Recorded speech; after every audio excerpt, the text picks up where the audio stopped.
Jô Soares foi muito mais que um humorista. Ele foi escritor, apresentador, músico e, é claro, um entusiasta assumido de automóveis. Nascido em 1938, Jô forjou uma carreira notável que atravessou diversas gerações. Desde os dias de Família Trapo nos anos 60 até o programa do Jô, que abrilhantou as madrugadas da Globo por quase 20 anos. Mas quem estava por perto sabia que o verdadeiro hobby de Jô não era apenas a arte, era também o som dos motores. Ele sempre teve um apreço especial por veículos, fosse um compacto cheio de charme ou um sedã imponente de alto padrão. E cada carro na vida de Jô parecia carregar sua própria história, um detalhe que o distinguia. No fundo, esses automóveis eram quase colegas de show para ele. Afinal, não era incomum ver Jô chegando a eventos ou gravações em um modelo diferente, sempre chamando a atenção pelo bom gosto e pelo toque de irreverência que lhe era peculiar. Quando refletimos sobre todos esses carros que fizeram parte de sua vida, é inevitável imaginar as conversas que testemunharam, as risadas nos assentos de couro e as ideias que surgiam no meio do trânsito. Era ali, ao volante, que Jô se afastava das câmeras e, quem sabe, encontrava um pouco de serenidade em meio à agitação. Mas será que toda essa paixão resistiu ao tempo? Agora, vamos descobrir qual foi o primeiro carro de Jô Soares e como ele marcou o início de tudo. Toda grande paixão tem um ponto de partida. E para Jô Soares, tudo começou com um veículo tão singular quanto sua própria jornada. O Homi Zeta, um modelo italiano de 3 rodas que parecia ter saído de uma animação. Pequeno, arredondado e todo amarelinho, foi o primeiro carro que ele comprou ainda no início dos anos 1960. Jô apelidava esse carrinho de bolinha e falava dele com um afeto quase infantil. Em entrevistas, dizia que o Zeta tinha tudo a ver com ele.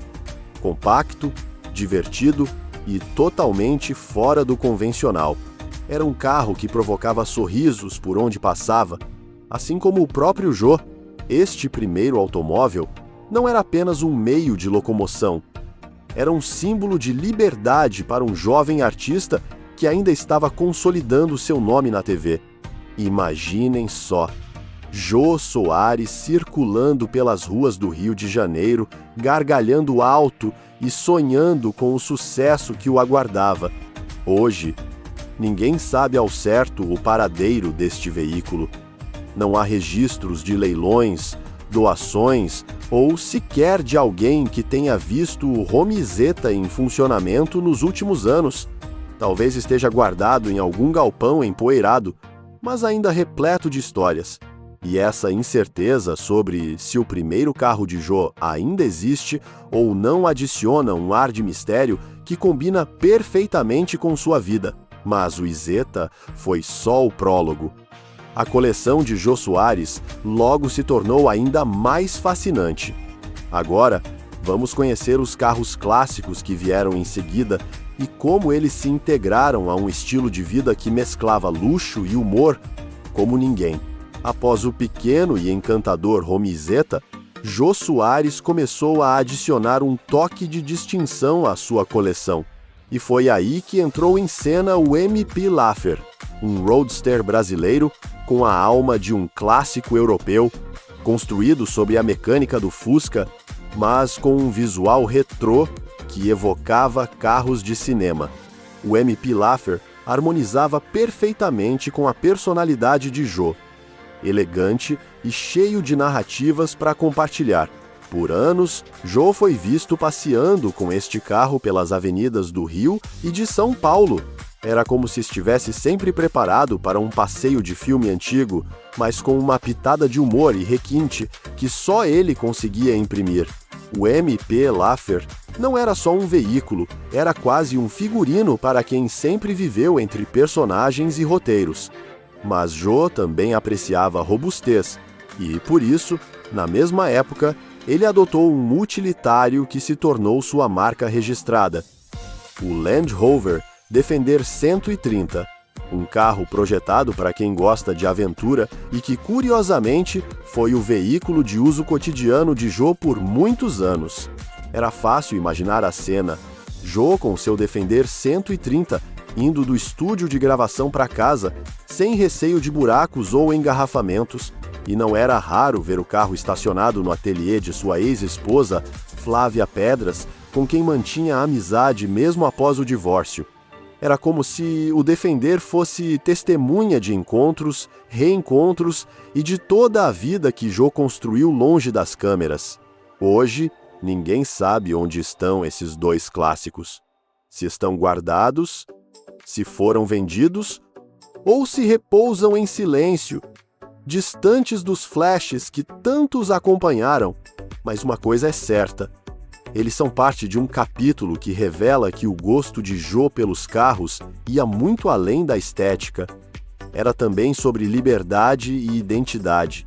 E se vocês pensam que isso já é status, preparem-se, porque agora chega a fase dos carros modernos e dos mimos de luxo que só um ícone como Jô Soares podia receber. Na virada dos anos 2000, Jô Soares já era mais do que um artista. Era uma verdadeira instituição brasileira, e seu apreço por carros só se intensificou. Foi nessa época que um presente singular entrou em sua vida: o Volkswagen New Beetle vermelho, oferecido por ninguém menos que Roberto Marinho, o magnata das comunicações. Imaginem só ganhar um carro de luxo de presente de um dos homens mais influentes do Brasil. O New Beetle era moderno, estiloso e, ao mesmo tempo, trazia toda a nostalgia do Fusca, que cativou gerações. Um veículo que mesclava o passado e o presente e que combinava perfeitamente com a carreira de Jô. Sempre de olho no futuro, mas sem jamais se esquecer de suas origens. Além do Beetle, outro compacto de alto padrão que passou pela garagem de Jô foi o Mini Cooper, um carro britânico, charmoso e ideal para quem valoriza o estilo. Jô parecia gostar do contraste. De um lado, o carro robusto como o Defender, do outro, compactos repletos de personalidade.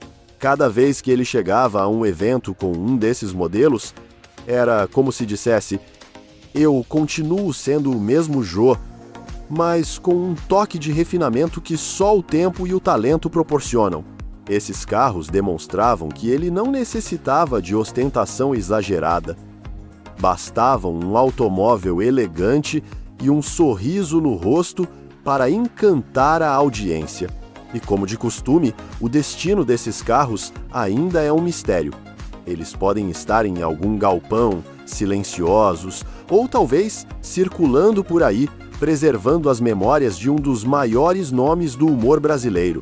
E falando em luxo, a coleção de Jô não parava por aí, porque além desses compactos charmosos, ele também teve sedãs que exalavam respeito e prestígio.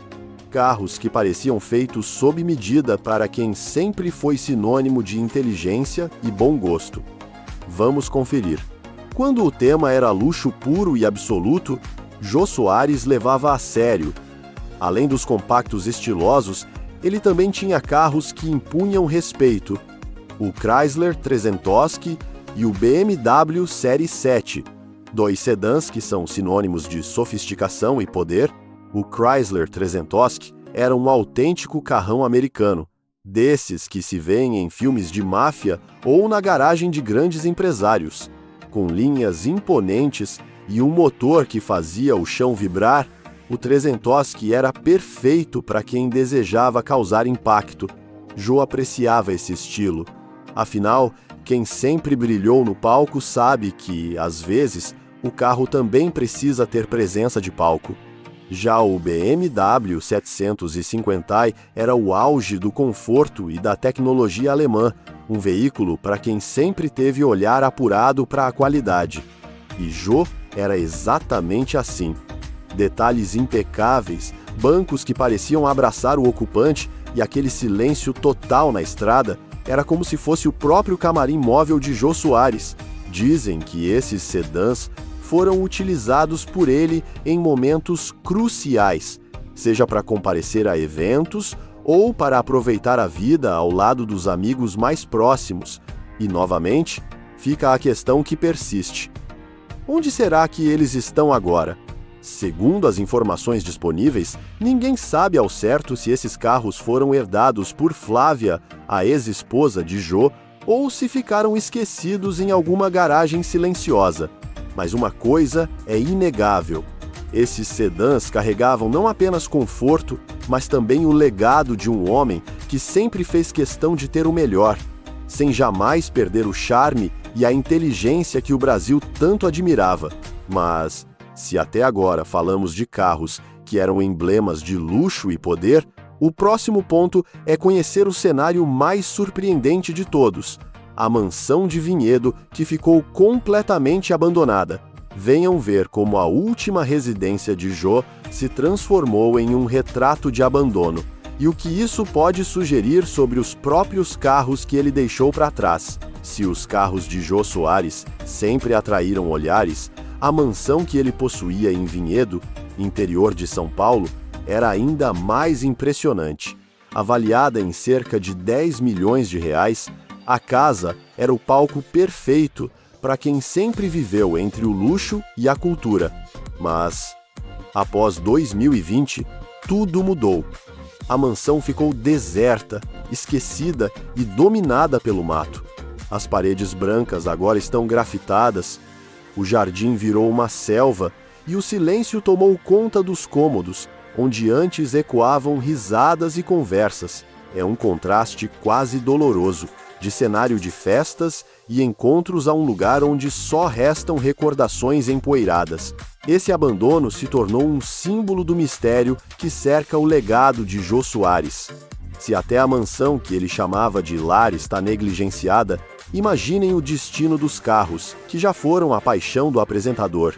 Estariam eles parados na garagem desta mesma casa, ou, quem sabe, esquecidos em outro local, esperando que alguém tenha a coragem de trazê-los de volta à vida? Ver a mansão assim, tão imponente e ao mesmo tempo tão solitária, nos faz refletir sobre a própria passagem do tempo. Tudo o que parece firme, até uma casa de 10 milhões de reais, pode se perder se não houver quem cuide, quem preserve e quem se lembre das histórias que ali existiram. E esta mansão abandonada é apenas uma parte do mistério, porque a história de Jô Soares não termina aí. Ainda houve um momento que uniu carros de luxo e o maior ídolo do automobilismo brasileiro. Querem saber qual foi? Venham comigo, porque a próxima parte é de arrepiar. Se há um momento que eternizou a conexão de Jô Soares com o mundo dos carros e também com a paixão nacional pelo automobilismo, foi aquele 29 de março de 1994. Nesse dia, Jô teve a honra de participar do lançamento da Audi no Brasil, e não foi de qualquer maneira. Ele entrou pilotando o Audi 80 Cabriolet em um hangar lotado no aeroporto de Congonhas, em São Paulo. O detalhe que fez a cena entrar para a história: ao lado dele estava ninguém menos que Ayrton Senna, o maior ídolo da Fórmula 1 brasileira. Enquanto o tema da vitória ressoava ao fundo, Jô e Senna surgiram juntos, conduzindo o carro diretamente do avião cargueiro da Varig que o havia trazido da Europa. Imaginem só, Jô Soares, o eterno mestre do humor e das entrevistas, pilotando um Audi ao lado de Senna, um dos instantes mais emblemáticos da história automotiva do Brasil. Era como se o rei das noites de talk show tivesse se transformado, por um instante, em um piloto cheio de estilo.